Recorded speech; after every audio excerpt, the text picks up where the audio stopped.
Eee, Allah berusaha mendapat kata-kata yang menyenangkan dan menulis kata-kata kebenaran secara jujur. Kata-kata orang berhikmat seperti kusa dan kekumpulan-kumpulan seperti paku-paku yang terlancap diberikan oleh satu gembala. Ini banyak juga ini mereka di dalam kitabnya menulis Allah berfirman.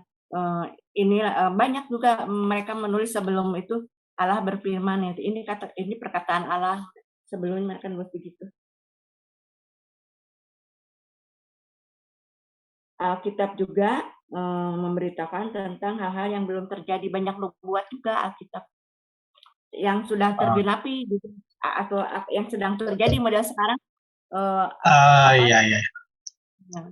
Betul, itu isi anu ya, Bible. Jadi begini, saya kuatkan narasinya Ustaz Alif itu mengenai dalam sistem pewahyuan dalam Islam itu kan seperti tadi yang disampaikan oleh Ustaz Alif. Kalau Allah itu yang ingin menyampaikan wahyunya berfirman itu tidak pernah sekalipun dalam Al-Quran itu menyatakan dirinya Allah itu berfirman dengan menyatakan dirinya dalam bentuk apapun yang menyerupai makhluknya, seperti dalam bentuk rupa api atau berbentuk malaikat yang datang, itu nggak pernah kalau dalam pewahyuan pewahyuan Al-Quran itu nggak ada. Kalaupun tadi mengenai cahaya api yang digambarkan dalam surat itu dan surat Al-Qasas itu hanya sebagai petunjuk bahwa agar Nabi Musa mendatangi ke tempat situ, di sana ada nyala api, makanya di situ bahasanya tadi Musa itu kepada keluarganya, menyuruh keluarganya untuk menunggu di situ, dia akan mendatangi api itu, siapa tahu dia mendapatkan petunjuk dari api itu, dari tempat api itu. Bukan berarti api itu adalah perwujudan dari Allah itu sendiri, bukan. Itu hanya sebagai petunjuk mengenai tempat yang harus didatangi.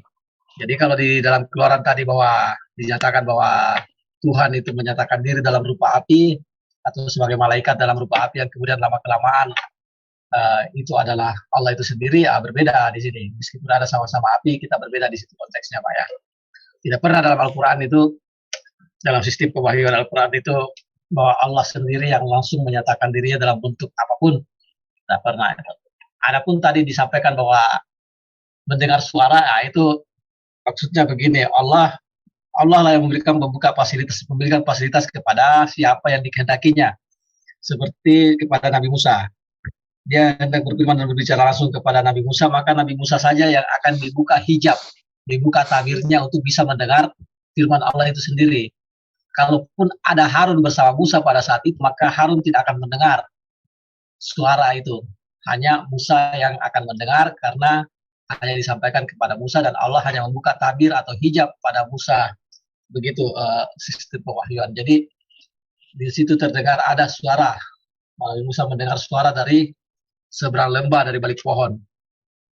Seandainya ada Nabi Harun di situ bersama Nabi Musa, maka Nabi Harun tidak akan mendengarnya, karena itu hanya ditujukan kepada Nabi Musa. Nah, itu diceritakan di dalam Al-Quran. Seperti itu sistem pewahyuannya ya. Jadi berbeda dengan apa yang diceritakan di Bible tadi, meskipun ada sama-sama petunjuk api. Cuma pemahaman dalam Bible, kalau saya menyimak tadi, antara Ibu Putri dengan Pak Dr. Adi mengatakan itu adalah perwujudan dari Tuhan itu sendiri. Ya, seperti itu saya ininya. Silakan kalau ada yang mau ditanyakan atau ada yang mau disampaikan, Pak Dr. Adi. Saya sampaikan sedikit, mohon izin Bu Putri. Gini, jadi kalau tentang pewahyuan itu, tadi kan udah menampakkan dari malaikat. Dan kalau kepada Yakub lewat pergumulan, tetap juga malaikat bergumul dengan apa? Kalau melalui Abraham ada 3 sosok manusia. Lalu mengenai di Pulau Patmos, bertanduk 7, bermata 7. Itu. Dan bisa melalui pendengaran, bisa melalui mimpi, dan bisa melalui cerita, hikayat, bisa melalui perumpamaan. Ada perumpamaan. Nikahilah perempuan sundal, peranaklah, ada anak-anak sundal. Itu menggambarkan Israel Utara, Samaria, dan Yerusalem.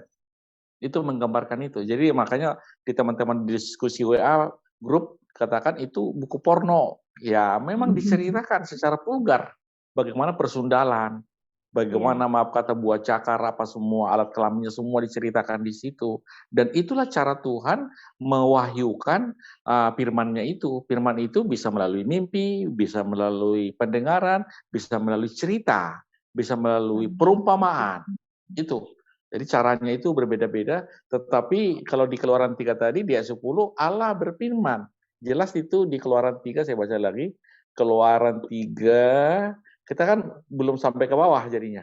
Keluaran 3 ayat 10. Allah mengutus. Jadi sekarang pergilah, aku mengutus engkau kepada Firaun untuk membawa umatku orang Israel.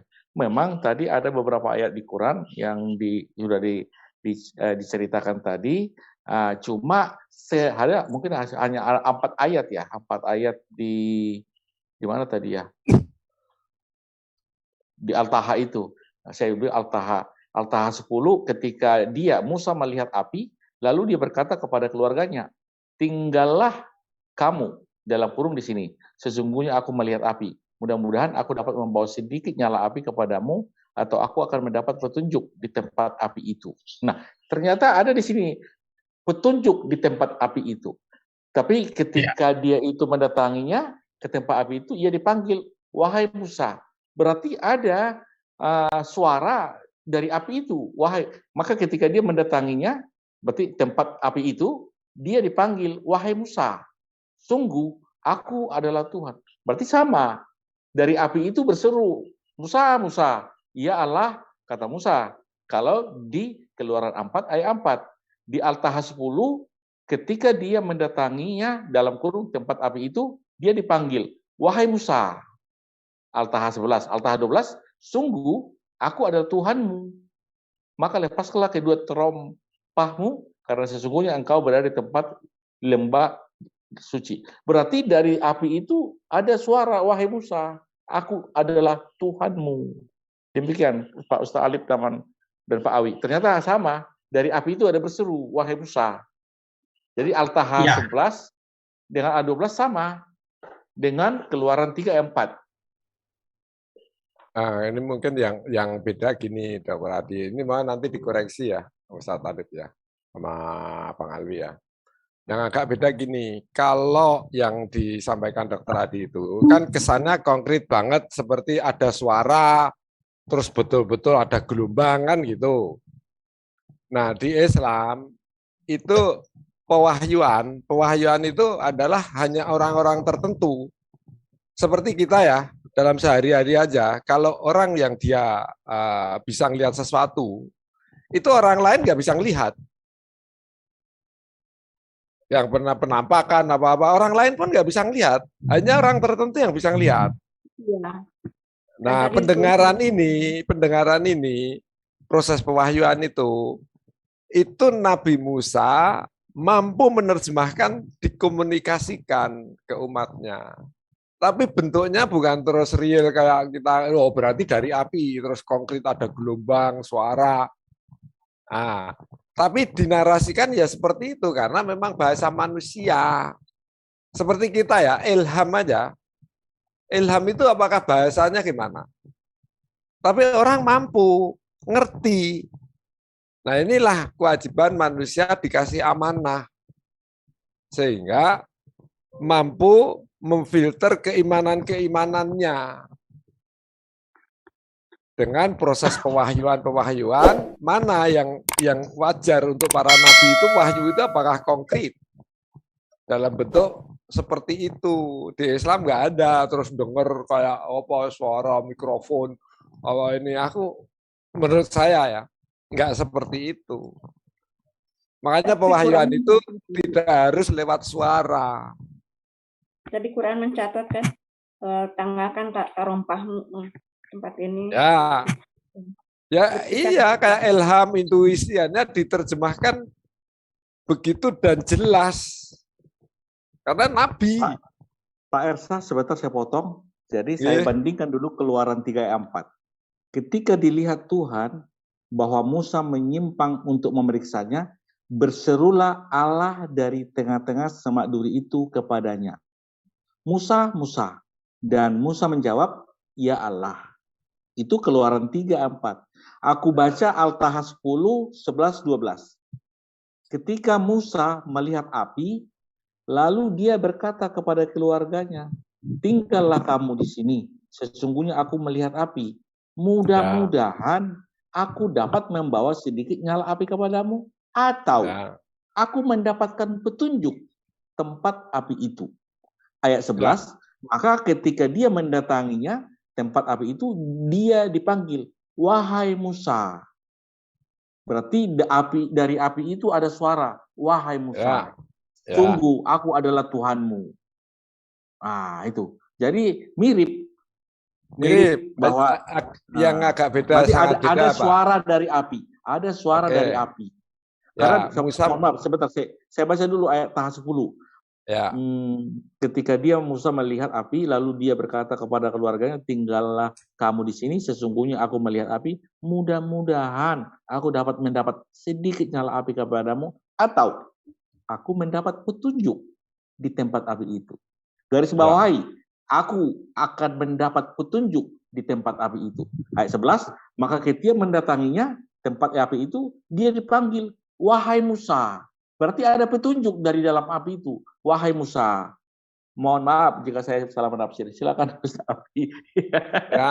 Hanya kalau agak bedanya gini. Narasi itu kan mudah-mudahan.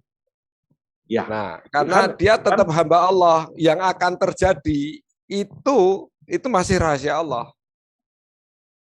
Agak beda.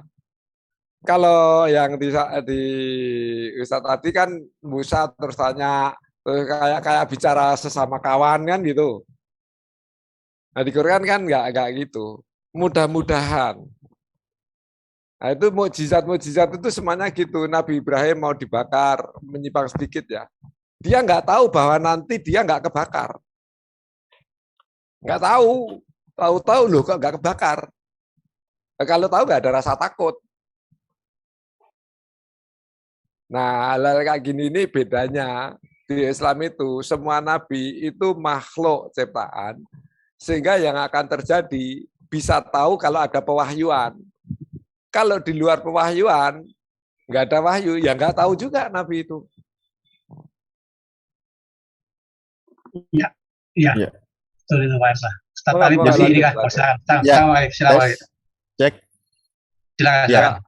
Jangan dipahami bahwa api itu yang berbicara ya, atau memang Tuhan misal jadi api lalu berbicara. Makanya di penegasannya di Al-Qasas ini sebagai ayat penguat ya, ini memang Allah tentukan ayat-ayatnya seperti ini. Allah sendiri yang meletakkan sehingga di ayat ini satu ayat memperkuat ayat yang lain dan lain sebagainya gitu. Maka ketika Musa mendatangi api itu, dia dipanggil dari pinggir lembah di sebelah kanan Musa, dari arah pohon di sebidang tanah yang diberkahi, wahai Musa, sesungguhnya aku adalah Allah Tuhan semesta alam. Ya, dia itu mendengar. Tadi saya sempat ilustrasikan di sini kalimatnya kan mubarokan ya, tempat yang diberkahi, artinya yang sudah dinetralisir keadaannya, misal yang Tuhan sediakan ya, atau yang tadi bilwadil muqaddasi tua itu di tempat yang suci itu. Seperti juga ketika Nabi Muhammad diisrokan. Ya, alladzi barokna, yang tempatnya itu diberkahi karena dia akan menuju apa? Tuhan yang menyediakan, memfasilitasi karena dia akan berkomunikasi dengan Tuhan. Gitu loh. Makanya Tuhan sendiri yang menyediakan fasilitas itu, dan hamba yang dipilih dialah yang akan berkomunikasi, dan dia diberi pemahaman komunikasi dengan Tuhan tanpa harus misal berbicara, tapi menghasilkan suatu pemahaman. Ketika diucapkan, inilah komunikasinya begitu. Mungkin seorang dokter, Pak Dokter pun misal begini, sesuatu bisa menghasilkan bacaan dari hasil rekaman di alat kedokteran. Itu ilustrasi sederhana, analogi ya. Jadi bisa dibaca padahal itu sesuatu bukan bacaan gitu. Tetapi nanti ketika di print ini maksudnya begini tulisannya. Atau mungkin ketika masalah ilustrasi begini, yang namanya komunikasi manusia saja, misal saya di sini berkomunikasi dengan PR saya di sana, mendiam diri duduk, tiba-tiba saya duduk, konsentrasi, fokus, saya berkomunikasi tanpa bersuara, itu bisa. Nah, manusia aja bisa menjalin komunikasi dengan orang jauh ya, bukan HP loh, istilahnya telepati ya orang-orang dulu itu ya. Dan itu memang terjadi, apalagi Tuhan gitu loh. Tuhan ini memilih hambanya dan menyediakan tempat. Maksudnya tempat yang disediakan sesuai dengan standar SOP Tuhan gitulah kalau kita bahasakan ya. karena bahasanya harus sangat jelas ini kalau sama Pak Dokter ini. Jangan sampai saya ambigu nanti bertanya. Sebentar, Bang Alif. Saya mau kuatkan pernyataan saya dengan pernyataan Bang Irsa tadi, bahwa tadi kan Bang Irsa menyatakan jangan dipahami bahwa suara yang dimaksud didengar Musa itu adalah suara seperti ada gelombang bunyi yang terdengar, seperti itu ya, melainkan cuma Musa yang bisa mendengarnya karena hijabnya dibuka oleh Allah. Pertanyaan saya ke Bang Alif, seandainya ada istrinya Musa di saat itu bersama Musa, apakah istrinya Musa akan mendengar suara itu? Ini perandai-andaian pun kita tidak akan bisa menjawab bahwa dia itu mendengar karena hamba yang dipilih. Ya sekarang begini saja, salah satu cuma yang dibuka hijabnya saja, yang dikehendaki Allah saja yang akan mendengar suara itu, begitu. Tidak sama dengan konsepnya yang di Keluaran tadi, karena kalau konsepnya di Keluaran tadi semua orang akan mendengar. Kalau di Islam ini cuma yang dipilih yang akan dibuka hijabnya oleh Allah yang akan mendengar itu.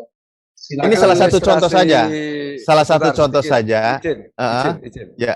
Ilustrasi Ustadz Alif tadi tentang dokter aja. Setelah di print kan bentuknya cuma grafik. Tapi yang mampu menjembatani itu ya dokternya itu, orang awam nggak ngerti. Ya itu betul. Hasil EKG itu kan apa gitu. Oh ini begini kan gitu. Artinya komunikasi. Ini tapi kelasnya ini kelas untuk pemahyuan gitu aja. Ya, ini pendekatan pemahaman ya, bukan menyamakan, bukan. Ya.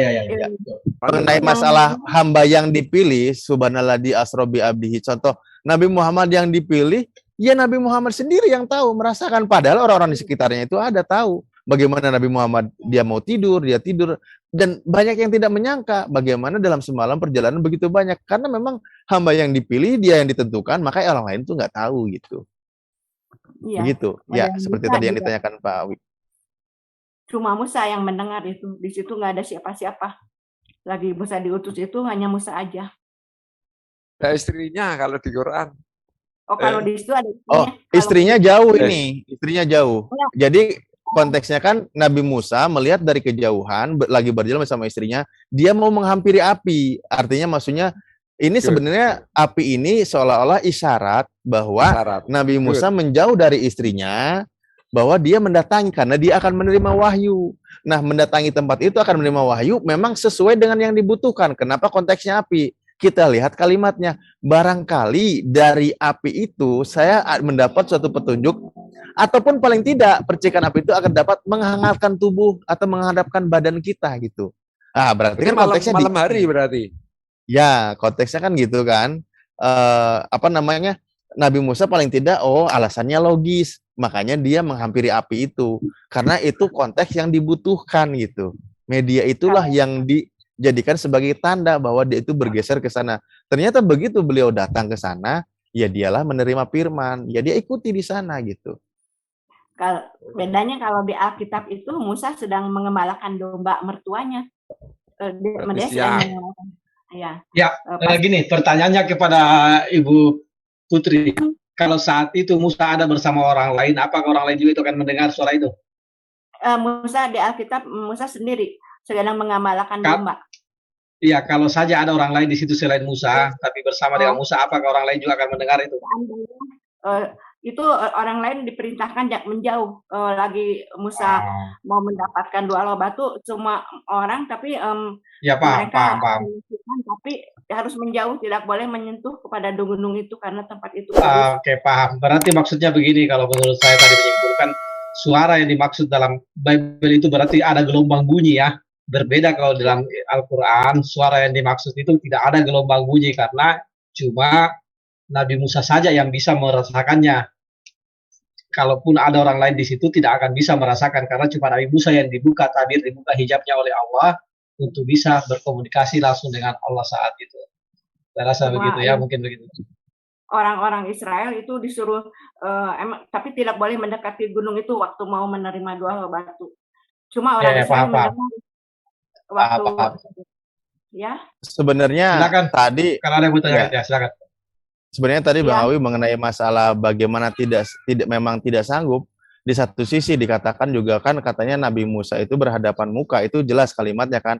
Bahkan di bahasa Inggrisnya kemarin sempat dibahas face to face. Nah, kalau face to face itu mau diterjemahin apa lagi? Tetapi di ayat lain ditegaskan bahwa dia tidak sanggup kecuali melihat punggungnya. Jadi piece to piece itu maksudnya melihat punggung, berarti papunggung-punggung atuh gitu, lain piece to piece namanya. Itu bahasanya ya nanti. Waktu Oke, sebentar Pak Awi, Pak Ali, izin. Ya, silakan Ibu. Sebentar Bu Ibu Tri, silakan Pak Adi. Setelah Jadi ini. Matius 16, Matius 3 ayat 16 sama Matius 3 ayat 17, sesudah dibaptis, Yesus segera keluar dari air dan pada waktu itu juga langit terbuka dan ia melihat Roh Allah seperti burung merpati turun ke atasnya. Lalu terdengarlah suara dari sorga yang mengatakan, inilah anakku yang kukasihi, kepadanya aku berkenan. Jadi waktu Yesus dibaptis, banyak orang dibaptis juga. Murid-murid Yesus yang lain juga melihat, atau orang-orang yang lain melihat. Tetapi yang melihat Roh Allah seperti burung merpati, hanya Yohanes Pembaptis. Yang mendengar suara dari sorga, hanya Yohanes Pembaptis. Sama seperti tadi. Kepada Musa, sekalipun istrinya di situ, ya istrinya nggak bisa dengar. Hanya yang dibukakan hijabnya, itu kata Pak Awi kan? Ya. Bisa teringat. Baik. Jadi saya mau bacakan Al-Qadas 28, 29, 30, 31. Al-Qasas, ya. Qasas. Ya, jadi karena kita tadi tampilkan memang yang saya pahami, saya ada kebetulan saya kurang di online, yang saya pahami kalau di Bible kan dari ayat itu menjelimet dari awal sampai akhir itu, teliti dia dari awal. Seperti cerita Yesus, dia dari lahir, mati, bangkit, semua ada di situ. Tapi kalau di Quran kan sekilas saja. Jadi sama seperti ini tadi tentang Musa. Saya baca kalau di Al-Taha kan jelas tadi. Kalau di Al-Taha tadi saya bacakan bahwa Al-Taha 10, aku akan mendapat petunjuk di tempat api itu. Ayat terakhir, ayat Al-Taha 10 itu, Musa berkata, aku akan mendapat petunjuk di tempat api itu. Taha 11, maka ketika dia mendatanginya, dia dipanggil, wahai Musa, sungguh aku adalah Tuhanmu. Maka lepaslah kedua terompahmu, karena sesungguhnya engkau berada di tempat suci itu. Kalau Taha kan jelas, Musa ke api. Mudah-mudahan aku membawa api. Mudah-mudahan aku dapat membawa sedikit nyala api kepadamu, atau aku mendapat petunjuk di tempat api itu. Ternyata ketika Musa mendatangi tempat api itu, dia dipanggil, wahai Musa. Jadi memang di sini tidak dijelaskan bahwa dari mana siapa yang berkata wahai Musa ini, dia 11 belum. Tapi dia 12 berkata, sungguh aku adalah Tuhanmu. Itu Taha 12. Taha 11 hanya ada suara, wahai Musa. Ayat 10, aku akan mendapat petunjuk di tempat api itu. Nah, ini masih nyambung ayat 10, 11, 12. Lalu di Qadas tadi Qasas 30 tadi, ketika dia Musa sampai ke tempat api itu, dia diseru dari arah pinggir sebelah kanan lembah, dari sebatang pohon di sebidang tanah yang diberkahi. Wahai Musa, sungguh aku adalah Allah, Tuhan seluruh alam. Tetapi Qasas 28 saya baca dulu. Dia Musa berkata, itu perjanjian antara aku dan engkau, yang mana saja dari kedua waktu yang ditentukan itu aku sempurnakan. Maka tidak ada tuntutan tambahan atau diriku lagi, dan Allah menjadi saksi atas apa yang diucapkan. Itu Al-Qasas 28. Al-Qasas 29, maka ketika Musa telah menyelesaikan waktu yang ditentukan itu, dan dia berangkat dengan keluarganya, dia melihat api di lereng gunung. Dia berkata kepada keluarganya, tunggu di sini. Sesungguhnya aku melihat api. Mudah-mudahan aku dapat membawa suatu berita kepadamu dari tempat api itu, atau membawa seperti api, agar kamu dapat menghangatkan badan. Maka ketika dia Musa ke tempat api itu, dia diseru dari arah pinggir sebelah kanan lembah, dari sebatang pohon di sebidang tanah yang diberkahi. Wahai Musa, sungguh aku adalah Allah, Tuhan seluruh alam. Jadi Al-Qasas 30 dengan Al-Taha 10, 11, 12 ini, ya, kalau di Taha itu kan nggak ada pohon, nggak ada kata pohon atau lembah. Tapi di Al-Qasas ada. Lalu kalau di mana tadi Al-Taha itu hanya bilang, aku akan mendapat petunjuk tempat api itu. Al-Taha 11, maka ketika dia mendatanginya, itu tempat api itu, dia dipanggil wahai Musa. Di ayat Taha 11 tidak ada pohon. Itu Pak. Tapi ngomong-ngomong ini 30 menit. Oke, nggak apa-apa. 30 menit nggak apa-apa. Habis terus dijelaskan ini Bang Alif, Ustaz Alif mengenai ayat Qasas 28 dengan 29 itu. Karena dipikir di situ ada ini seolah-olah dibilang tidak sinkron. Silakan Ustaz Alif. Pertama, memahami masalah Al-Quran itu kan memang istilahnya begini, tafsir ayat bil ayat, satu ayat dengan ayat yang lain. Loh kenapa demikian? Ya memang begitulah Allah meletakkan ayat-ayat dan itu sesuai dengan narasi yang dimaksud. Bahkan saya malah menunjukkan lagi, ini salah satu surah lagi di surah An-Naziat, ada lagi mengenai bagaimana kelanjutannya lagi kisah hal ataka hadis Musa idna darabahu bil wadil muqaddas tuha. Nah, ini langsung di sini Fir'auna utogo. Malah di sini sama, sudahkah sampai kepadamu Nabi Muhammad kisah Musa? Ingatlah ketika Tuhannya menyeru dia Musa di lembah suci, yaitu lembah tua. Langsung di sini, pergilah engkau kepada Fir'aun, sesungguhnya dia telah melampaui batas. Nah, ini langsung loncat, nggak ada kisah yang tadi, wahyuan, dan begitulah cara Al-Quran. Artinya apa? Di Al-Quran itu memang Allah menempatkan satu ayat dengan ayat yang lain. Tetapi narasi penguatnya biasanya berkaitan dengan sebelumnya. Dan apa tujuannya? Bagaimana legitimasi? Kenapa seperti ini? Nah, memang ada di Al-Quran. Bagaimana Allah menempatkan satu ayat dengan ayat yang lain, tujuannya apa? Contoh begini, tujuannya apa bisa kita lihat ya. Di surah, sebentar, ini karena sebagai bahwa beginilah Tuhan, ya. Sebentar, An-Nahl kok jadi jauh amat. Nah ini, saya buka dulu surahnya. Tuh. Agar tidak salah paham dan memang Allah sudah katakan demikian. Ya. Nah, gini contoh. Bismillahirrahmanirrahim. Wa idza badalna ayatan makana ayah wallahu a'lamu bima yunazzilu qalu innama anta muftar bal aktsaruhum la ya'lamun. Apabila kami ganti satu ayat di tempat ayat yang lain, padahal Allah lebih mengetahui apa yang diturunkannya. Mereka berkata, sesungguhnya engkau Muhammad adalah pembuat kebohongan. Bahkan kebanyakan mereka tidak mengetahui. Jadi memang sudah ada, Allah ganti satu ayat dengan ayat yang lain, Allah tempatkan ayat di ayat yang lain. Memang udah ketentuannya demikian. Makanya ketika di surah tadi At-Toha, di sini langsung singkat, tidak ada bagaimana kisah, ya di Toha ini kisah bagaimana Nabi Musa sejarah awalnya dari pernikahannya ya, atau mengenal kepada mertuanya gitu loh. Enggak ada. Langsung. Nah, kisah ini ada yang tidak dikisahkan bagaimana suara diseru itu dari mana. Nah, di At-Toha ada, di At-Toha Al-Qasas ada, tapi sejak kisah awalnya tentang bagaimana perjalanannya, seperti dia di Madian, perjanjian dengan mertuanya, menikah, lalu dilanjut lagi dengan kisahnya. Makanya satu ayat menguatkan ayat yang lain. Informasinya pasti bertambah, semuanya saling menguatkan. Itulah Al-Quran. Allah letakkan ayat satu dengan yang lain, di mana letakkan itu dengan ketentuan Allah sendiri, karena legitimasinya sudah ada dari Allah. Memang demikian faktanya.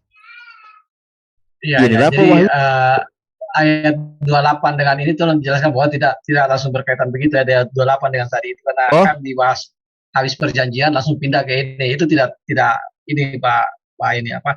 Bukan satu tempat yang sama itu kejadiannya itu 28 dengan 29, bukan satu tempat yang sama.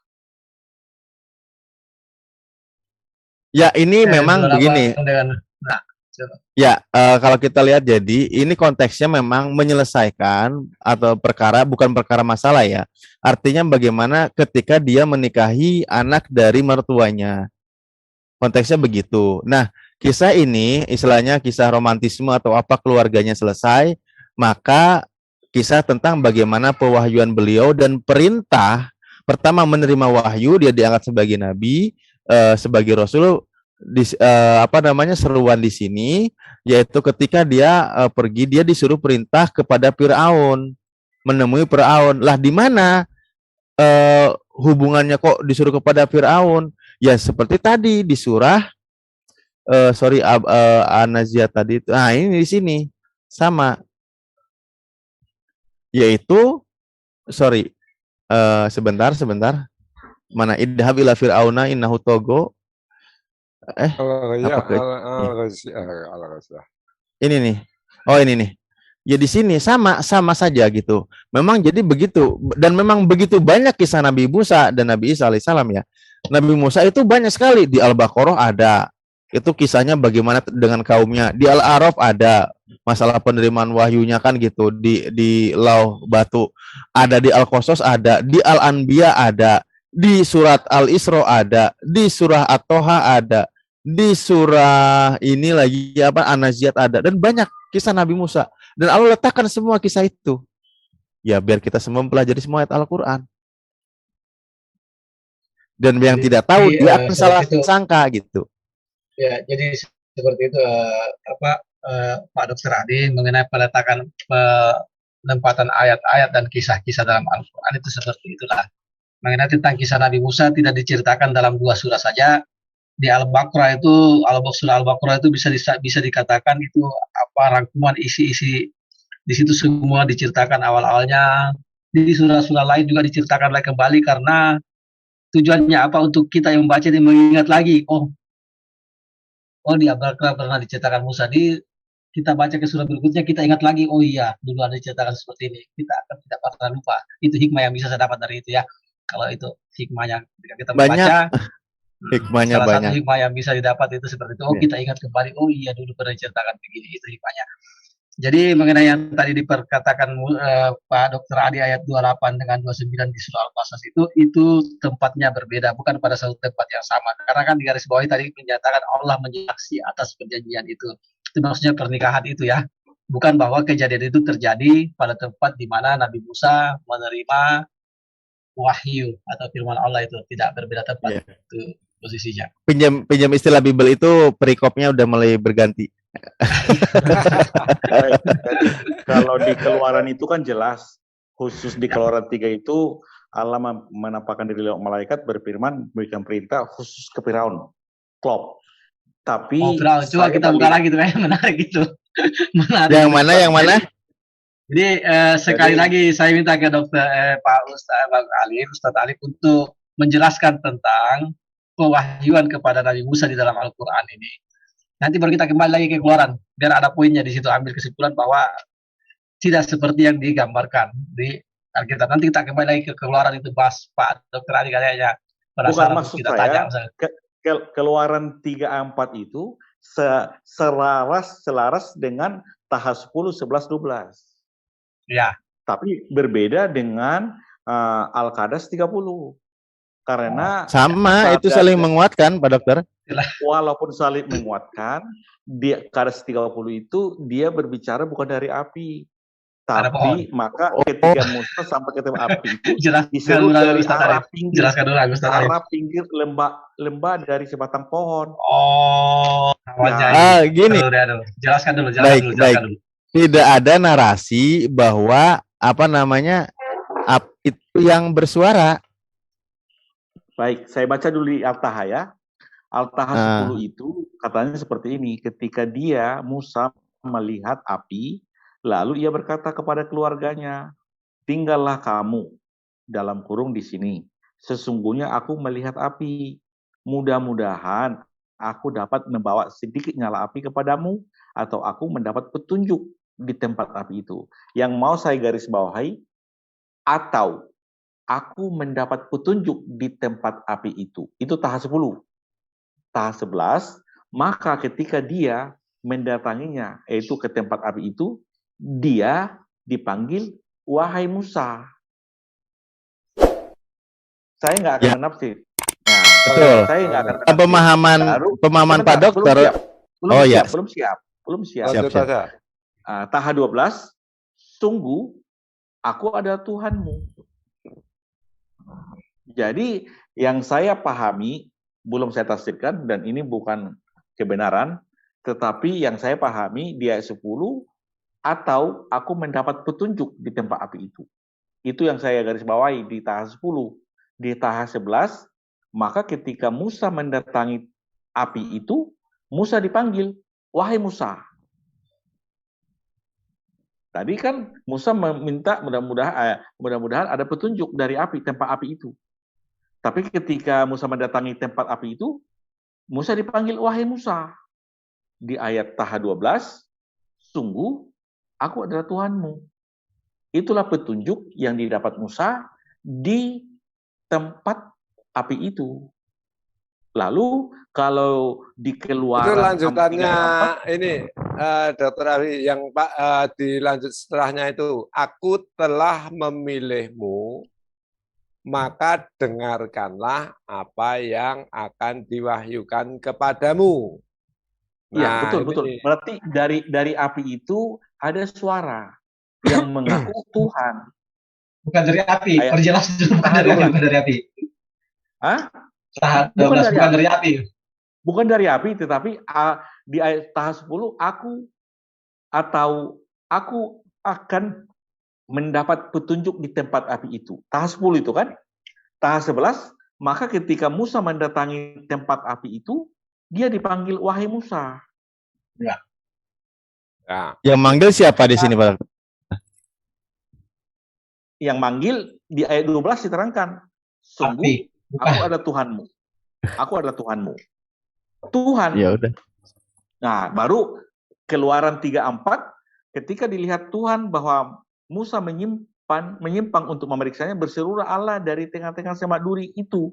Tadi semak duri yang ada api tadi, kepadanya, Musa, Musa. Dan dia menjawab, ya Allah. Kan hampir selaras, mirip. Nah, Ya, makanya tadi ketika membaca kitab Keluaran, saya yang berusaha meluruskan paham Pak Dokter, karena nggak mungkin api yang menjadi malaikat itu itu kan, itu yang berfirman, tetapi yang berfirman itu Tuhan, gitu loh. Nah, contoh juga di sini, ketika mendatangi tempat api itu, maka Musa dipanggil oleh siapa? Ya oleh Tuhan. Tuhan itu bukan api, dan Tuhan itu tidak berwujud api. Tuhan itu tidak berubah wujud. Iya, maksudnya. Dalam konteks itu, kita baca tahap 10 tadi, ada kata tahap 10 ayat akhir itu, paragraf terakhir, tahap 10, atau aku akan mendapat petunjuk di tempat api itu. Ini kan di tempat api itu. Ya, betul. Petunjuk apa itu? Misal apa?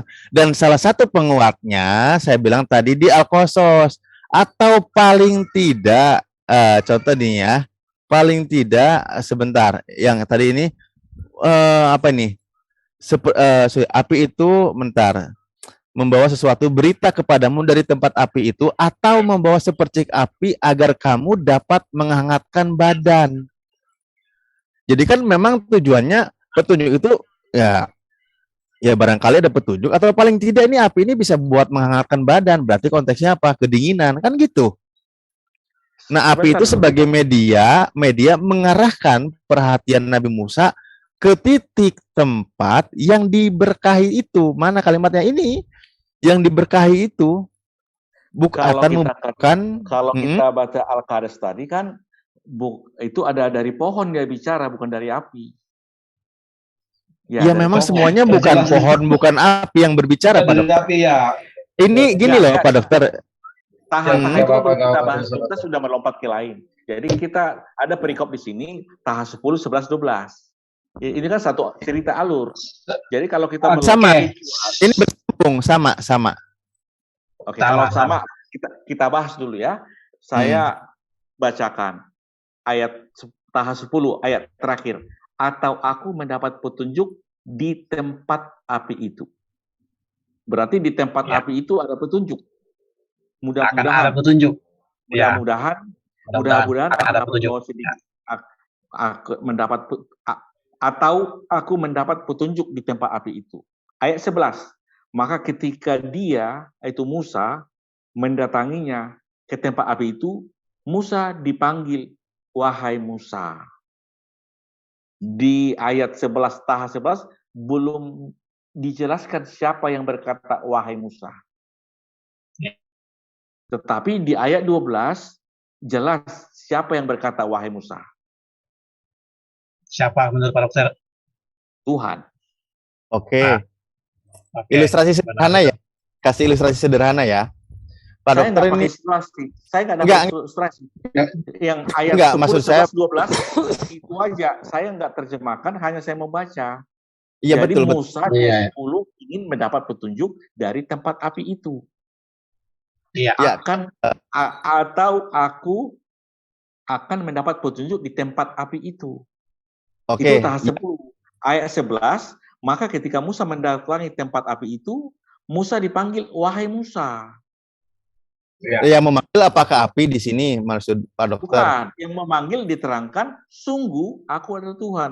Tuhan yang jadi memanggil dari api biar itu, dari poinnya, menurut Pak Dokter, api itu apa dan yang memanggil itu siapa? Gitu aja berarti biar kita enak. Kita nggak apa-apa sih buat sama saya mah.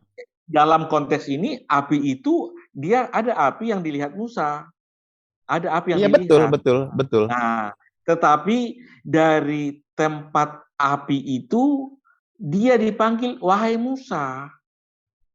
Iya di sekitar api. Ya, kan dari tempat api itu sebentar. Maka ketika Musa mendatanginya, Musa dipanggil wahai Musa. Ada suara dari tempat api itu, bukan dari api, dari tempat api itu. Iya. Ya, api dari ini tempat api itu bukan api, saya nggak cerita api. Karena di ayat 10 masalah. tempat api. Ya, ada Iya. api memang. Dia tempat api itu dijumpai. Mudah-mudahan ada petunjuk. Nah, ketika Musa mendatanginya dalam kurung ke tempat api itu. Bukan api ya, bukan api. Ke tempat api itu. Dia dipanggil, wahai Musa. Dan yang memanggil dia di ayat 11 belum diterjemahkan. Tapi di ayat 12 baru ada tulisan, sungguh aku adalah Tuhanmu. Nah, kalau ini ada berurutan. Berbeda dengan Al-Qadas 30. Mulai 28 dulu. Musa berkata, itu dalam kurung perjanjian antara aku dengan engkau. Oh, yang mana enggak beda. Di sini Nggak ada kaitannya dia, beda-beda. dari sini. Maksud saya 20, 29, 30 kan mau kita bacakan ayat 30 nanti. Oh, kalau ini kalau mau dari 28 ya ke atas lagi dibacanya bagaimana beliau ini menikah dengan wanita. Ya, Al-Qadas, saya baca Al-Qadas berapa tadi? Al-Qadas itu berapa itu? Al-Qadas. Surah 28 ayat mau dari kisah Nabi Musa perjalanannya ke Madian. Sebentar. Ini nah, contoh ini dari 23. Nggak ada ya. Mati lampunya, mati lampu Pak. Mati lampu ya, timer ya. Mati lampu timer ya, matikan timer. Ayat berapa? Terus, ayat berapa ini? Mau dari kisah mananya, Pak Dokter? Al-Qadas. Kan sebelum saya membaca ayat 30, kan ada hubungannya di ayat 30 tadi kan? Iya. Nah, sebelum ayat 30 saya mau tahu ceritanya kenapa sampai ke 30 gitu maksud saya. Oh, dari 29-nya berarti. Oke, 29. Ya, makanya aku bilang. 29. Makanya aku sudah baca Al-Qadas tadi karena 28 itu sudah aku baca, nggak ada hubungan dengan 29. Makanya betul. di apa itu? Makanya udah aku baca dari awal. Jadi ketika di Al-Taha, saya coba dari ayat 1 sampai tuntas, Al-Taha saya baca dulu utuh.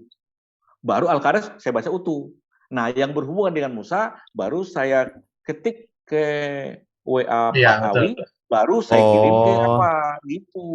Berarti perikop Nabi Musa di surah di surah Al-Qasas ya. Kan jangan pakai perikop palit, jangan pakai perikop palit. Ya, jadi karena memang nggak ada perikop di sini. Yang ada cerita tentang Musa di Al-Taha, ada cerita tentang Musa di Al-Qasas, itu saya kirim ke WA Pak Awi, baru saya kirim ke grup kita itu. Jadi saya baca, saya tidak akan menafsirkan, saya tidak akan mengajari, gitu Pak. Cuma saya membandingkan, ada mirip Keluaran 34 dengan Al-Taha 10, 11, 12. Mirip saya bilang. Jadi tolong dijelaskan sebentar. Jadi sebentar Pak Dokter, tolong dijelaskan Ustadz Alif, karena benar juga Pak Dokter ini dalam membaca, namun harus dijelaskan bahwa antara 28 dengan 29 tadi ini kan tidak berkaitan, karena 28 itu ke atas lagi ceritanya kan. Dia menceritakan tentang Musa semua ini, tapi posisi tempatnya, konteksnya itu berbeda ketika dia 29 itu. Silakan Pak Alif, karena pemahamannya mungkin akan dipahami seperti yang baca Alkitab kan. Jadi tolong dijelaskan bahwa ada perbedaan di situ. Iya, mengenai konteksnya kan peristiwanya dari 28 ke atas mundur sampai ke 1 ya. Ini kan di Al-Qasas ini pertama kali yang dikisahkan kan tentang Nabi Musa nih. Contoh begini ya, ini awalnya Bismillahirrahmanirrahim. Nanti mungkin saya akan singkat langsung ke poinnya dapat sehingga sampai 28. Kan gitu. Misal begini. Coba Itulah kita baca ayat, 28. Kebetulan ada kalau ada baca ayat 28 saya bacakan ya. Ayat 28 dia dalam kurung Musa berkata, itu perjanjian antara aku dan engkau yang mana saja dari kedua waktu yang ditentukan itu yang aku sempurnakan, maka tidak ada tuntutan atau tambahan atas diriku lagi. Dan Allah menjadi saksi atas apa yang kita ucapkan. Jadi antara Musa dan api tadi baru ada di 29:30 gitu kan. Tapi kalau di 27 saya bacakan, dia dalam kurung Syekh Madian berkata, sesungguhnya aku bermaksud ingin menikahkan engkau dengan salah seorang dari kedua anak perempuanku ini dengan ketentuan bahwa engkau bekerja padaku selama 8 tahun, dan jika engkau sempurnakan 10 tahun, maka itu adalah suatu kebaikan darimu, dan aku tidak dimaksud memberatkan engkau. Insya Allah engkau akan mendapatkan termasuk orang baik. Jadi artinya yang kita bahas tadi di Keluaran ada api atau suara, di Al-Taha, Al-Taha dulu. Di Al-Taha itu ada tempat api, ada wahai Musa dari tempat api. Baru siapa? Aku Tuhan dari tempat api. Ada, tapi kalau kita hubungkan dengan 27, 28 nggak nyambung. Dengan 29, maka ketika ya Musa nggak telah nyambung. menyelesaikan waktu itu nggak nyambung juga. Baru Ya di nggak ayat nyambung. ada nyambung 29, ada perci api. 29 Ya ketika itu Musa, memang konteksnya dari 29. Jadi gini Pak Dokter, izin mohon maaf ya, saya makanya potong 29. dulu. Jadi gini, Makanya aku dari 28 ke atas, ke misal ke 27, cari kisah Musa di kitab Bapak yang mengenai beliau ini kepada mertuanya dan menikah dengan istrinya. Ini kisahnya. Kalau mau memparalelkan. Maksud Gitu. saya yang mau kita cari, kebetulan yang kita cari tadi dapat tentang Keluaran itu dengan Al-Taha dapat. Cuma ayat lain di Al-Qasas yang dapat mulai 29:30. Kalau 31 kayaknya, maka lemparkanlah tanganmu pada, maka ketika itu Musa melihat bergerak-gerak seakan-akan seekor ular. Nggak nyambung dengan bahasan kita di Al-Taha sama Keluaran itu.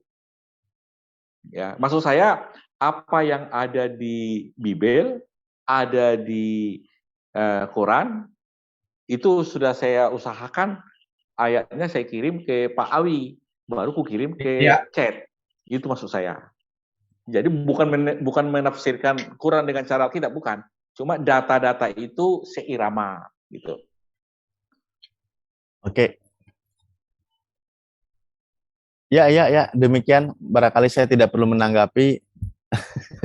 Ya, udah tengah 1, udah lewat ini, udah 2 jam. Kecuali ada yang ditanya. Gitu. Ya, kalau saya cuman ya inilah, mungkin ada satu di sana ada perikop, di sini perikopnya beda. Gitu aja. Ya, bukan jadi, Pak, yang saya pahami adalah bahwa cerita yang saya tampilkan di Keluaran itu terus terang ada hubungannya di Al-Taha 10, 11, 12. Juga di Al-Qasas. Al-Qasas itu khusus 29:30.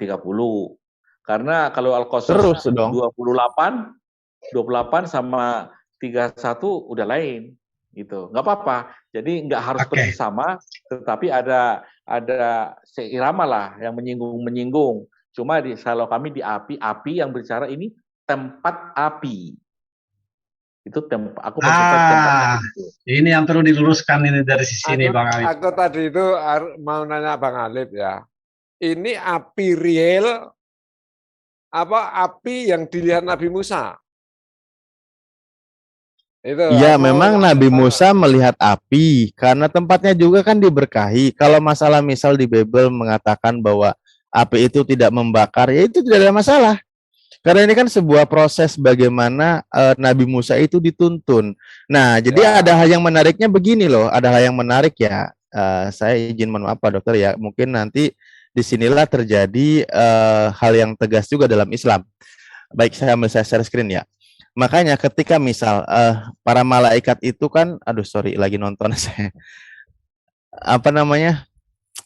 Para malaikat itu sebagai yang mendampingi apa namanya, yang menyampaikan wahyu dan membimbing bagaimana kepada para nabi kan gitu ya di Al-Qur'an itu. Penyampai wahyu, bahkan bagaimana yang ditugaskan juga oleh Tuhan untuk menerima kebenaran. Nah, ketika adalah misal ketika para para nabi ini mendapat bimbingan atau mendapat pendampingan dari Tuhan yang ada di situ keajaiban, kesalahan, mohon maaf ya, ini dalam versi Islam, kesalahan dari orang yang di luar Islam itu dia meyakini itu Tuhan juga. Padahal itu adalah malaikat ketika mendampingi menyampaikan firman kepada para nabinya. Itu tertulis di sini nih. Baik, saya coba di surah Ali Imran ya. Tidak sepatutnya seorang diberi kitab, hukum, dan kebenaran oleh Allah, kemudian dia berkata kepada manusia, jadilah kamu para penyembahku, bukan penyembah Allah, tetapi hendaknya dia berkata, jadilah kamu para pengabdi Allah, karena kamu selalu mengajarkan kitab dan mempelajarinya. Nah, jadi di sini nih, tidak sepatutnya pula dia menyuruh kamu menjadikan para malaikat dan para nabi sebagai Tuhan. Apakah patut dia menyuruh kamu berbuat kekufuran setelah kamu menjadi muslim? Artinya, yang ditangkap di sini adalah ketika para malaikat juga, bagaimana dia memang malaikat itu memiliki banyak kelebihan, misal dia bisa berubah wujud menjadi manusia, menemui para nabi, ada keajaiban di sana, malaikat utusan Allah. Nah, ini ada yang kesalahpahaman itu malah dia mengatakan juga, malaikat itu juga sebagai apa? Sebagai arbaba, sebagai Tuhan gitu. Nah, ini penegasan di Islam ya, mohon maaf gitu. Kesalahpahaman ketika malaikat itu mendampingi para nabi atau menemui para nabi. Misal menemui Nabi Isa yang dikatakan tertulis di mana tadi? Di mana? Surah mana? Ini surah ke Ali Imran surah 3 ayat ke-80 tepatnya. 80 ya? Ya, 79 80. Nah, karena di sini juga masih berkaitan semua. Bisa dibaca lagi berikutnya kan itu. Ya, mengenai para malaikat misal menemui Nabi Ibrahim, menemui yang dia menyampaikan ilmu, menyampaikan hikmah, menyampaikan wahyu gitu kan. Menemui Nabi Musa, menemui Nabi Isa dan lain sebagainya. Nah, ini ada kesalahpahaman di sini. Ini konteks koreksi Al-Qur'an kepada orang yang mengatakan memegang kitab sebelumnya gitu ya. Ini sebagai itu terlepas dari mau dipercaya atau tidak kan itu beda lagi. Tidak, pertama dipertegasnya saya makanya tadi dari masalah ayat sebelumnya gitu kan. Bagaimana tidak sepatutnya seorang yang diberi Alkitab, diberi hukum dan kenabian oleh Allah gitu, diberi kitab, baik kalau Nabi Muhammad ya Al-Qur'an, kalau Nabi Isa ya Injil, kalau Nabi Musa ya Taurat gitu dan seterusnya ya. Hukum dan kenabian oleh Allah, kemudian dia berkata kepada manusia, jadilah kamu para penyembahku. Nah, itu tidak patut. Ketika para nabi yang diberi kitab, malah dia berkata bahwa jadilah penyembahku. Dan memang tidak ada nabi satupun yang mengatakan untuk menyembah nabi itu. Karena dia padahal hebat, memiliki ilmu, hikmah, dan sebagainya kan. Bukan menyembah Allah. Tetapi hendaknya dia berkata, jadilah kamu para pengabdi Allah karena kamu selalu mengajarkan kitab dan mempelajarinya gitu. Jadi yang didakwahkan para nabi itu menyembah Allah, bukan menyembah para yang membawa firman itu gitu loh ya. Dan di penegasan di ayat 80, tidak sepatutnya pula dia menyuruh kamu menjadi para malaikat dan para nabi sebagai Tuhan. Apakah patut dia menyuruh kamu berbuat kekufuran setelah kamu menjadi muslim gitu. Nah, ada kesalahpahaman di sini ketika melakukan penafsiran yang tadi seperti, mohon maaf kan gitu, malaikat Tuhan ya itu Tuhan sendiri dan sebagainya. Ya itu versi kami ya Pak Dokter. Makanya kami menyimpulkan bukan dari eksegesi sendiri, tapi memang Al-Quran itu banyak sekali penegasannya gitu. Itu ayat selanjutnya itu Bang Alif itu perjanjian di alam sebelum lahir itu. Perjanjian dari para nabi. Ayat setelahnya itu, ingatlah ketika Allah mengambil perjanjian dari para nabi, manakala aku memberikan kitab dan hikmah kepadamu, lalu datang kepada kamu seorang rasul yang membenarkan apa yang ada pada kamu, niscaya kamu akan sungguh-sungguh beriman kepadanya dan menolong. Nah, penegasan itu, ayat sebelumnya itu. Kalau Muslim benar.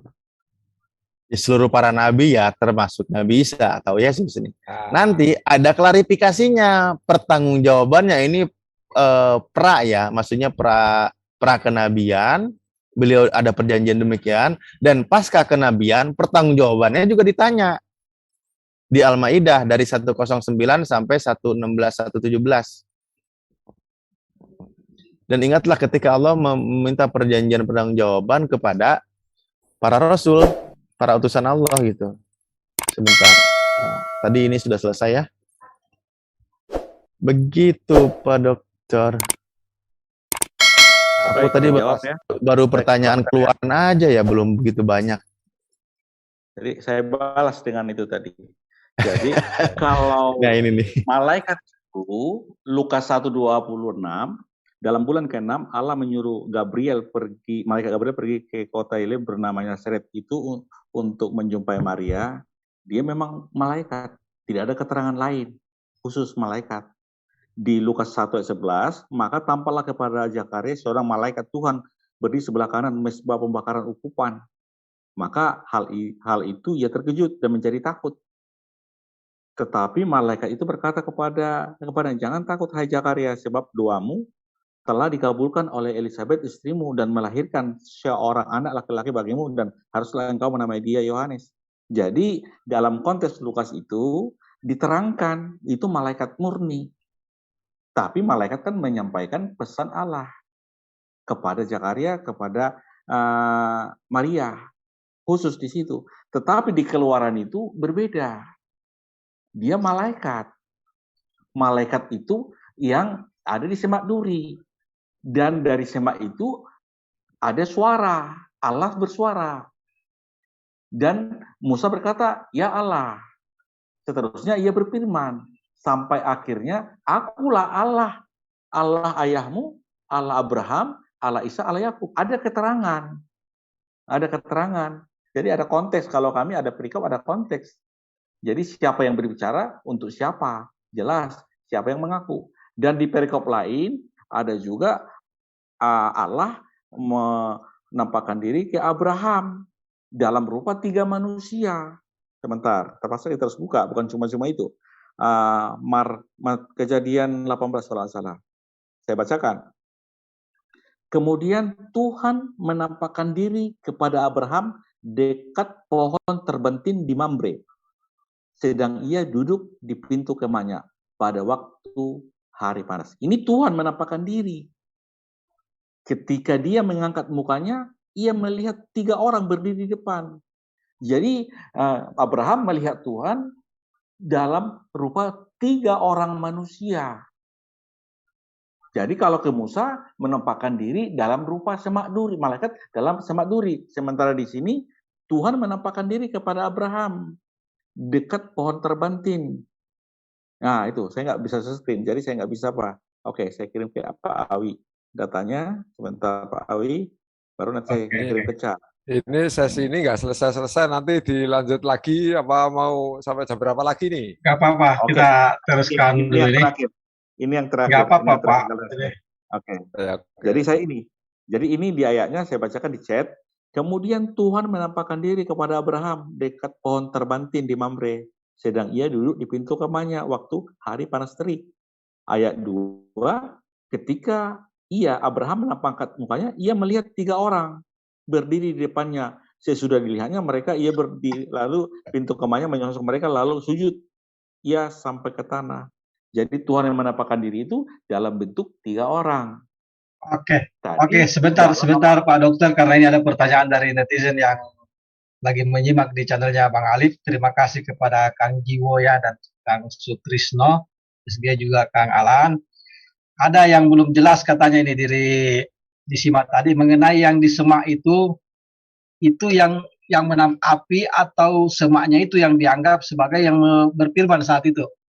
Ini dari yang saya belum jelas ini yang perwujudan Tuhannya itu api atau semak itu. Terima kasih kepada Kang Jiwo ya yang di live chatnya Ustadz Alif dan Pak Sutrisno dan semua yang nonton di channelnya Al Alif Channel ya. Terima kasih. Silakan Pak Dokter. Saya jawab dengan data. Keluaran 3 ayat 2. Lalu malaikat Tuhan menampakkan diri. Kalau tadi kan Tuhan menampakkan diri kepada Abraham, tapi Abraham melihat 3 manusia. Ini lalu malaikat Tuhan menampakkan diri kepadanya di dalam nyala api yang keluar dari semak duri. Lalu ia melihat dan tampaklah semak duri itu menyala tetapi tidak dimakan api. Jadi malaikat Tuhan itu menampakkan diri dari semak duri yang menyala tetapi tidak dimakan api. Itu ayat 2. Ayat 3. Musa berkata, baiklah aku menyimpang ke sana untuk memeriksa penglihatan yang hebat itu. Mengapakah tidak terbakar semak duri itu? Jadi ayat 2-3 itu malaikat Tuhan menampakkan diri kepada Musa dalam semak duri yang menyala tetapi tidak dimakan api. Musa bertanya, mengapa tidak terbakar semak duri itu? Di ayat 4, ketika dilihat Tuhan bahwa Musa menyimpang untuk memeriksanya, berserulah Allah dari tengah-tengah semak duri itu kepadanya. Jadi dia dari tengah-tengah semak duri tadi, sementara semak duri tadi menyala tetapi tidak dimakan api. Dari semak duri yang menyala tetapi tidak dimakan api itu, Tuhan berseru kepada Musa berkata, Musa, Musa. Tetapi Musa menjawab, ya Allah. Pertanyaan Ustaz Alif tadi, kok Musa tahu itu Allah? Jawaban saya tadi, bahwa semua kitab suci itu ditulis atas ilham Allah atau dorongan manusia. Atau dorongan Roh Kudus, sorry. Saya baca datanya supaya jangan salah. Datanya ada di 2 Petrus, supaya jangan salah. Robot. Ya. Makasih Mas bisa bertanya. Robot Pak Dokter. Mungkin Pak Dokter lagi cari data. Ya.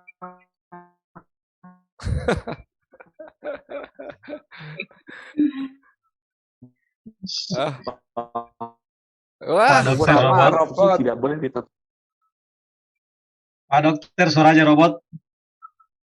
Mungkin ya. agak bulat memang di anu itu. Agak simak belukar dengan api ini kan. Pak Dokter. Ya. Data saya tampilkan aja datanya. Datanya saya tampilkan, datanya. Oke, data ini. Sebab tidak pernah nubuat dihasilkan oleh kehendak manusia, tetapi oleh dorongan Roh Kudus orang-orang berbicara atas Allah. Jadi bukan kehendak Musa menulis, tapi oleh dorongan Roh Allah, oleh Roh Kudus orang-orang berbicara atas nama Allah. Jadi yang di Keluaran tadi, di Keluaran 3 ayat 4, Keluaran 3 ayat 4, sebentar, Keluaran 3 ayat 4, ketika dilihat Tuhan bahwa Musa menyimpang untuk memeriksanya, berserulah Allah dari tengah-tengah semak duri itu kepadanya, kepada Musa. Musa, Musa. Dan Musa menjawab, ya Allah. Sama dengan ketika Saulus, Saulus, mengapa engkau menganiayaku? Siapakah engkau Tuhan? Itu otomatis kata Saulus. Ini Musa. Kita cerita Musa. Musa. Berarti Tuhan berada dari semak belukar itu ya? Ya, kalau saya terangkan kepada Musa. Kalau saya terangkan tadi dari awal bahwa Tuhan memperkenalkan diri atau menyatakan diri kepada Musa melalui malaikatnya. Karena di ayat selanjutnya, akulah Allah ayahmu, Allah Abraham, Allah Ishak, dan Allah Yakub. Jadi malaikat yang menampakkan diri dalam semak api yang terbakar tapi tidak dimakan api itu, dari dalamnya itulah suara itu ada yang mengaku dia Tuhan. Dan Musa mengatakan, ya Allah. Dan Itu. suara itu mengatakan bahwa dia Allah Abraham, Allah Isa, Allah Yakub.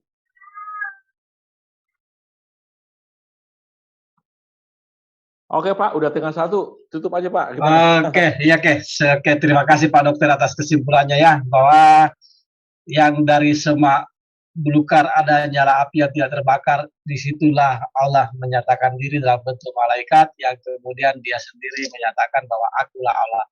Nah, Ustadz Alif, silakan. Kalau statement tentang Taha dengan Al-Qasas itu, sini ada perbedaan yang signifikan ini, meskipun ada kemiripan narasi, ya, ada api dan ada tempat yang diberkati. Silakan Bang Alif, kalau dari Pak Dokter seperti tadi, dia tetap menyatakan bahwa Tuhan menyatakan dirinya dalam bentuk nyala api malaikat yang bersuara dari nyala api yang tidak terbakar dari semak belukar, yang kemudian menyatakan dirinya kembali bahwa dialah Allah. Silakan Ustaz Alif. Oke, baik, terima kasih ya. Ini closing ya? Ya, closing. Ya. Kita closing, kita proses perbedaannya jelas signifikan di situ. Silakan. Ya, pertama dalam konsep masalah terkait sebenarnya penekanan pembahasan ini kan terkait dengan masalah konsep pewahyuan. Dan masalah pewahyuan sudah dikunci dari bagaimana Tuhan berkomunikasi dengan ciptaannya atau dengan makhluknya, hambanya yang dipilih. Nah, dalam masalah kisah Nabi Musa, tentu Al-Quran sedang menceritakan tentang bagaimana kisah Nabi sebelumnya, yaitu Nabi Musa alaihissalam. Nah, mengenai masalah konsep tadi sudah beberapa kali kita jelaskan dan kita bahas bagaimana ketika masalah di sini di surah At-Thaha dijelaskan tentang mulai peristiwanya Nabi Musa akan menerima wahyu dari Allah Subhanahu wa taala di tempat di mana yang diberkahi. Nah, sementara lebih lengkap kisahnya kalau di surah Al-Qasas. Dan perlu dipahami juga yang namanya Al-Qasas itu adalah artinya kisah atau kisah-kisah gitu. Dari kisah-kisah, makanya kisah yang berhubungan di sini siapa? Para nabi. Dan kisah yang diceritakan di awal adalah kisah Nabi Musa. Maka di dalam Al-Qasas ini berbeda dengan At-Thaha, poinnya adalah dari Nabi Musa perjalanan bahkan sebelum beliau lahir. Bagaimana ibundanya Nabi Musa di situ diceritakan. Masalah perbedaannya jelas dalam di Islam itu ketauhidan di sini yang dimana Allah berfirman memilih Nabi Musa untuk berkomunikasi langsung dengannya dengan catatan istilahnya, saya pinjam istilahnya, fasilitas yang ditentukan oleh Allah sendiri, tempat yang dibersihkan yang Allah berkahi sendiri sebagai tempat yang nanti Nabi Musa akan berkomunikasi langsung. Allah tetap dalam posisinya Al-Hayyu Al-Qayyum, tidak pernah berubah, tidak pernah bergeser posisi dan lain sebagainya, karena Allah bukan berada dalam satu tempat. Namun Allah bisa berkomunikasi dengan hambanya, dengan makhluknya, dengan cara-cara yang Tuhan sendiri tentukan, begitu poinnya. Nah, dalam kisah-kisah seperti ini, artinya ini bagian dari wahyu juga yang Allah firmankan kepada Nabi Muhammad. Padahal, ya contoh makanya tadi penegasannya di sini ya, sebagai penutup juga dan penguat iman juga. Sebentar, saya di sini. Sorry. Nah, ketika ini selesai sorry sebentar ya. Nah, mengenai bagaimana kisah Nabi Muhammad SAW mengisahkan tentang Nabi Musa, pewahyuan yang diterima oleh Nabi Muhammad ya di dalam Al-Quran ini, konteksnya Al-Quran, mengisahkan Nabi Musa, ini kehebatannya. Kenapa? Nabi Musa sama sekali tidak pernah mempelajari kitab sebelumnya, dan juga baik contoh di sini penegasannya kan ditutup dengan kalimat apa?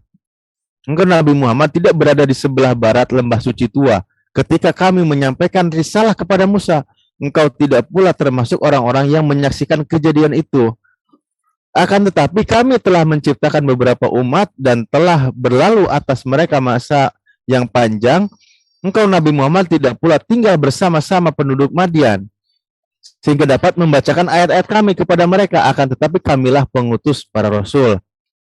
Nah, engkau Nabi Muhammad SAW tidak pula berada di dekat Gunung Sinai ketika kami memanggil Musa, akan tetapi engkau mengetahuinya semata-mata karena rahmat dari Tuhanmu agar engkau memberi peringatan kepada kaum yang belum yang belum didatangi oleh seorang pun pemberi peringatan sebelum engkau, agar mereka mendapat pelajaran.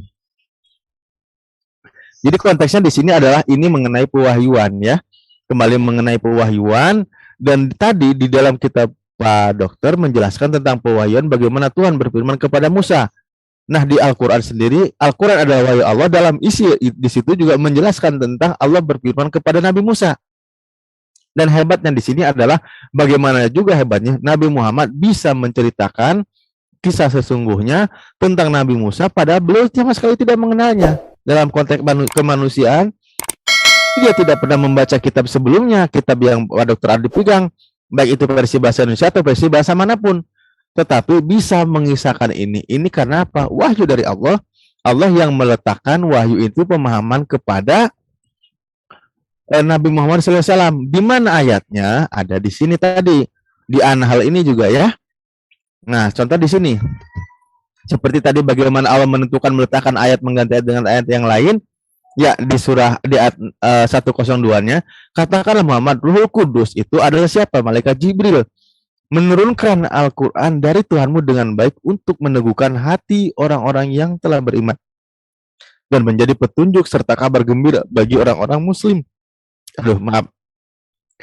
Yang berserah sendiri kepada Allah Subhanahu wa taala. Ruhul Kudus ini ya utusan Allah, malaikat itu, bukan Tuhan. Nah, kenapa bisa dikatakan demikian? Ya, ini konteks yang sama. Allah menurunkan untuk meneguhkan dan menjadi petunjuk, juga seperti halnya di Al-Baqarah ayat 97. Kita lihat.